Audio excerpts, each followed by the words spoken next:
ጋብሪኤል ማጋላሽ በአርሰናል አዲስ ውል ፈርሟል። አዲሱ ውሉ እስከ 2029 ድረስ የሚያቆየው ነው። የ4 ዓመታት ውል ነው የፈረመው።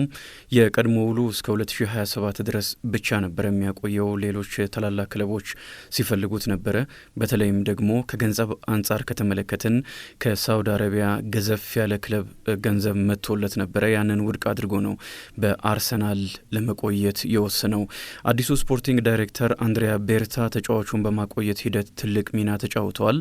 ማጋላሽ ደሞዙን 3 እጥፍ የሚያደርግለት ገንዘብ ነው ከሳውዲ አረቢያ ቀርቦለት የነበረው። ያንን ውድቅ አድርጎ ከአንድሪያ ቤርታ ጋር የነበረው ውይይት ስኬታማ ነበረ። በወኪሎቹ አማካይነት ነው ጋብሪኤል ማጋላሽ እንደተለመደው የተነጋገረው። በመጨረሻ በሰሜን ለንደን መቆየትን መርጧል። 5 ዓመታት በአርሰናል ቆይቷል። በአሁኑ የመድፈኞቹ ለውጥ ውስጥ ከፍ ያለ ሚና ያለው ተጫዋች ነው። ያለ እርሱ አርሰናል ሲቸገር ተመልክተናል። በመቆየቱ ደስተኛ መሆኑን ተናግሯል። ከአርሰናል ጋር ዋንጫ እንደሚያሸንፍ እምነቱንም ገልጿል። ባለፈው ዓመት እስኪጎዳ 42 ጨዋታዎችን አድርጓል። ሚያዝያ ላይ ነው የጡንቻ መሳሳብ አጋጥሞት ቀዶ ሕክምና አድርጎ ከጨዋታ የራቀው። ከዛ በኋላ አርሰናል በጣም ተቸግሮ ተመልክተናል። ያለ እርሱ አርሰናል ቀላል ጎሎች ሲቆጠሩበት የቆሙ ኳሶችንም ለማስቆጠር ሲቸገር ነበረም። 27 ዓመቱ ነው አሁን። ለአርሰናል 210 ጨዋታዎችን አድርጎ 20 ጎሎችን አስቆጥሯል። ተከላካይ ነው። ለተከላካይ ይህን ያክል መጠን ጎል እጅግ ከፍተኛ ነው። 20 ጎሎችን ለአርሰናል አስቆጥሯል። 14 ጊዜ ደግሞ ለብራዚል ብሔራዊ ቡድንም ተጫውቷል። ወደ ብራዚል ብሔራዊ ቡድን ለማምራት የዘገየ ተጫዋች ነው እንደሚታወቀው። ምክንያቱም የብራዚል ብሔራዊ ቡድን በጣም በርካታ አስደናቂ ተከላካዮች ስለነበሩት ለብሔራዊ ቡድን ለመመረጥ ዘግይተዋል። ግን ደግሞ በአርሰናል ያሳየው አስደናቂ አቋም በብሔራዊ ቡድን እንዲመረጥ አድርጎት በቋሚነት ተጫውቷል። አሁንም ጉዳት ላይ ስላለ ነው ጨዋታዎች እያመለጡት የሚገኙት። ከጉዳት ሲመለስ በብራዚል ብሔራዊ ቡድን በቋሚነት እንደሚሰለፍ ይጠበቃል። አርሰናል የዊሊያም ሳሊባንም ውል ለማደስ እየተነጋገረ ነው። የዚህ ተጫዋች ውል ማደስም በሁለቱ ተጫዋቾች መካከል ያለውን ጥምረት ለማስቀጠል እጅግ ወሳኝ ነው። ሳሊባ አሁን እስከ 2027 ድረስ የሚያቆይ ውል ነው ያለው። በዛ ላይ ደግሞ በማድሪድ ይፈለጋል እና ይህም ጫና ፈጥሮ ነበረ።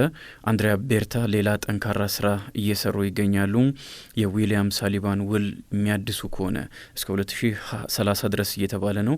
እስከ 2029 ድረስ እንኳን የሚያድስ ከሆነ ትልቅ እፎይታ ነው ለአርሰናል ደጋፊዎች። ምክንያቱም በእነዚህ ሁለት ተጫዋቾች መካከል ጋብሪኤል ማጋላሽ እና ሳሊባ መካከል አስደናቂ ጥምረት ነው የተፈጠረው። እነዚህ ተጫዋቾች ለሁለት ሲኖሩ አርሰናል የሚቆጠሩበት ጎሎች መጠን ያንሳል፣ የሚያስቆጥራቸው ጎሎች መጠን ይጨምራል፣ የሚያገኛቸው ነጥቦችም እንደዚሁ ከፍ ይላል እና ሁለቱ ተጫዋቾች አብረው መቀጠላቸው አስፈላጊ ነው። የአንደኛውን ውል አራዝሟል። አንደኛውን ተጫዋች ደግሞ ውሉን ለማራዘም እየሰራ ይገኛል። አርሰናል የቶማስ ፓርቲንም ውል ለማደስ እየተነጋገረ ነው። ቤርታ በጥሩ ሁኔታ እየመሩት ነው። እንደዛ አትሌቲክ መረጃ ከሆነ ተጫዋቹ በለንደን መቆየት ይፈልጋል። የገንዘብ ጉዳይ፣ የጥቅማጥም ጉዳይ የሚስተካከል ከሆነ ቶማስ ፓርቲ በቀጣይ በአርሰናል ተጨማሪ ዓመታትን ይቆያል ማለት ነው። ባርሴሎናን የሚያክል ትልቅ ክለብ ጥያቄ ይዞ መጥቶ በሩ ላይ ቆሟልና አርሰናል መስማማት ይኖርበታል። ባለፈው ዓመት ያለ ጉዳት እንዴት አስደናቂ ተጫዋች እንደሆነ ስላሳየን ማለት ነው። ከዝውውር ጋር የተያዙ እነዚህ ጉዳዮች አሉ። በአርሰናል ቤት ውስጥ ተጨማሪ ጉዳዮችም አሉ፣ እንመለስባቸዋለን። ግን ጋብሪኤልና ሳሊባን በተመለከተ ቁጥሮችን እንመልከት። የጋብሪኤል በሁለቱም ሳጥን ውስጥ ወሳኝ የሆነ ተጫዋች ነው። የቆሙ ኳሶችም ንጉስ ነው። መከላከል ላይም ማጥቃት ላይም የአየር ላይ ኳሶች አርሰናል አስደናቂ የነበረው በአንደኛው ምክንያት ጋብሪኤል ማጋላሽ ስላለው ነው። እሱ እያለ አርሰናል ላይ ከቆሙ ኳሶች የሚቆጠሩ ኳሶች ቁጥር እጅግ በጣም ዝቅተኛ ነው። እሱ በጉዳት ምክንያት የመጨረሻ 12 ጨዋታዎችን ሳያደርግ ሲቀር ደግሞ ጎሎች ሲቆጠሩበት ነበረ። ጎልም ለማስቆጠር ተቸግሯል። ከእሱ ጋር ጎሎችን ያስቆጥራል የቆሙ ኳሶች። ስለዚህ ሁለቱም ሳጥን ውስጥ በጣም አደገኛ ተጫዋች ነው። መከላከል ላይም ማጥቃት ላይም 2020 ጀምሮ 17 ከቆሙ ኳሶች ጎሎችን አስቆጥሯል።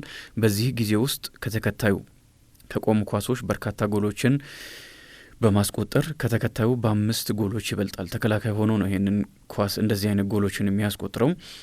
አርሰናል የመጨረሻ 12 ጨዋታዎች ላይ እሱ በሌለበት ከቆመ ኳስ ወይም ከቆሙ ኳሶች ብዙ ጎሎች ተቆጥሮበታል፣ ተቸግሯል። በነ ሳውዛምፕተን እንኳን ጎሎች ሲቆጠሩበት እንደነበረ ተመልክተናል። 5 ጎሎች ተቆጥሮበታል በመጨረሻ ጨዋታዎች።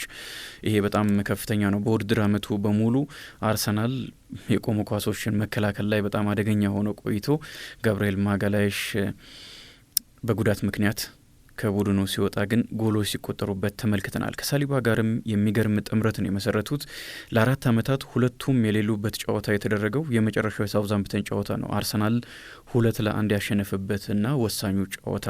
በዚህ ጨዋታ ላይ ሁለቱም አልተሰለፉም። ለ4 ዓመታት ግን ቢያንስ አንደኛው ተጫዋች ሜዳ ላይ ይኖራል። አብረው ሲጫወቱም አርሰናል የማሸነፍ ኛው በጣም ከፍተኛ ነው። 71.3% ያሸንፋል። ሁለቱ አንድ ላይ የሚሰለፉ ከሆነ በአማካይ አንድን ጨዋታ የማሸነፍ መጠናቸው በጣም ከፍተኛ ይሆናል። አርሰናሎች አንዱ ሳይኖር ደግሞ 44.4% ነው፣ ዝቅተኛ ነው። አንደኛው ሳይኖር ሲቀር አርሰናል 44.4% ጨዋታዎችን ነው ያሸነፈው። ሁለቱ ያሉ አርሰናል የሚቆጠርበት ጎል በጨዋታ በአማካይ 0.8 ነው። አንዱ ከሌለ ደግሞ 1.3። አንደኛው ባይኖር እንኳን ከፍ ይላል እና የሁለቱ ጥምረት ለአርሰናል እንዴት ወሳኝ እንደሆነ በደንብ የሚያሳይ ነው። ነጥብንም ከተመለከትን ሁለቱ እያሉ በአማካይ 2.3 ነጥብ ነው አርሰናል በጨዋታ የሚያሸንፈው። አንዱ ሳይኖር ሲቀር ደግሞ 1.7 ይቀንሳል በከፍተኛ ደረጃ እና ሳሊባንም ማቆየት ቁልፍ ይሆናል ማለት ነው ለአርሰናል። ሁለቱም እያሉ አርሰናል የሚያሸንፍበት መጠን ከፍ ይላል፣ ጎል የሚያስቆጥርበት መጠን ከፍ ይላል። ከሁለቱ አንደኛው እንኳን ባይኖር አርሰናል የሚቆጠርበት ጎል ይጨምራል፣ የነጥብ የሚወስደው ይቀንሳል፣ የሚያስቆጥረው ጎል ይቀንሳል እና ይህንን ከግምት በማስገባት ሁለቱንም ማቆየት አስፈላጊ ነው። አንደኛውን አሳክተዋል ጋብርኤል ማጋላይሽን። የሳሊባ ጉዳይ ነው የሚቀረው። ጋብርኤል ማጋላይሽ በመቆየቱ ምክንያት ከኤርሊንግ ብራውት ሆላንድ ጋር ያለው ትንቅንቅ ይቀጥላል ማለት ነው። ያው ኤርሊንግ ብራውት ሆላንድም በማንቸስተር ሲቲ እንደሚቆይ ስለሚጠበቅ የጋብርኤል ማጋላይሽ መኖር በሁለቱ መካከል ባለፉት 3 ጨዋታዎች የተፈጠረው ትንቅንቅ ግብግብ እንዲቀጥል የሚያደርግ ነው። ለፕሪሚየር ሊጉ ውበት በጣም አስፈላጊ ነው። ምንም እንኳን ባለፈው ዓመት ማንቸስተር ሲቲ ከፕሪሚየር ሊጉ አናት ቢወርድም ግን አሁንም ጠንካራ ተፎካካሪ ሆኖ እንደሚቀጥል ግልጽ ነው። እንደውም በርካቶች አሁን እያስፈረማቸው ያሉ ተጫዋቾችን እየተመለከቱ የመጀመሪያ ተገማች እያደረጉት ይገኛሉ። ቲጃኒ ራይንደርሰን ከኤሲ ሚላን እንደሚያስፈርም አሁን የተረጋገጠ ይመስላል።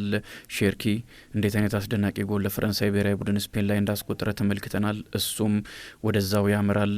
አይንት ኑሪን ከወልቭስ ሊያስፈርም ተቃርቧል። ተጫዋቾች እየፈረሙ ይገኛሉ እና የተጠናቀቀውን የውድድር ዓመት ድክመቱን ማንቸስተር ሲቲ እንደሚያርም ይጠበቃል። በዚህ ቡድን ውስጥ ደግሞ ኤርሊንግ ብራውት ሆላንድ ስለሚኖር ከጋብርኤል ማጋላይሽ ጋር የሚኖረው ትንቅንቅ ይጠበቃል። 100,000 ነበር የሚከፈለው ፓውንድ በሳምንት፣ ከዛ ከፍ ብሎለታል። በቀጥታ የተጠቀሰ ቁጥር አልተመለከትኩም፣ ግን ከፍ እንዳለለት መረጃዎች ሁሉ ጠቁመዋል። ቀጣይ ጋብርኤል ማጋላይሽን ውል ያስፈርመው አርሰናል ከሳሊባ በተጨማሪ ማይልስ ሉዊስ ስኬሊን እንደሚያስፈርም ይጠበቃል። ይህ ተጫዋች ተስማምቷል የሚሉ መረጃዎች ናቸው እየወጡ የሚገኙት። በመጀመሪያ ዓመት የአርሰናል ቆይታው ከአካዳሚው ካደገ በኋላ ከሄል ኢንድ ወደ ዋናው ቡድን ከገባ በኋላ እንዴት አይነት አስደናቂ ተጫዋች እንደሆነ አሳይቷል። ግሩም የውድድር ዓመትን ያሳለፈው ትልልቆቹ ጨዋታዎች ላይ ማንቸስተር ሲቲ ላይ ጎል አስቆጥሯል።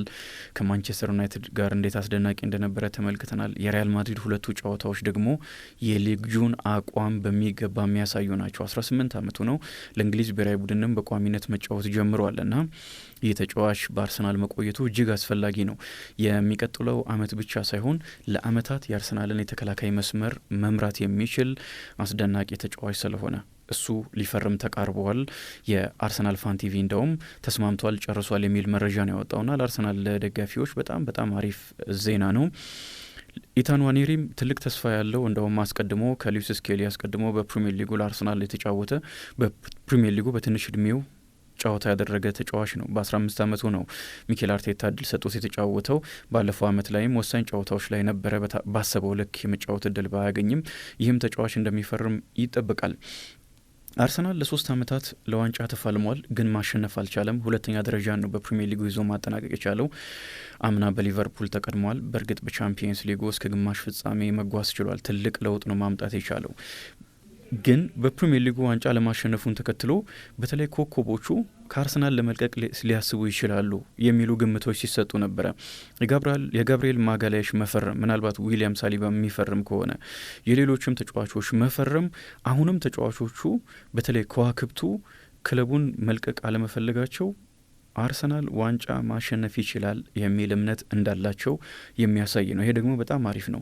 3-4 ዓመታትን በአንድ ቡድን ውስጥ በተለይ ትልልቅ ተጫዋቾች ተጫውተው ዋንጫ የማያሸንፉ ከሆነ ተስፋ ይቆርጡና ዋንጫ ወደሚያሸንፉበት ቡድን መሄድን ይመርጣሉ። በአርሰናል ቤት ውስጥ የጋብርኤል መፈረም ምናልባት ይሄን በአርሰናል አሁንም ዋንጫ እንደሚወስድ እምነት እንዳላቸው ተጫዋቾቹ ጥቆማ የሚሰጥ ሊሆን ይችላል። ጥሩ ውል ነው አርሰናል ያደሰው።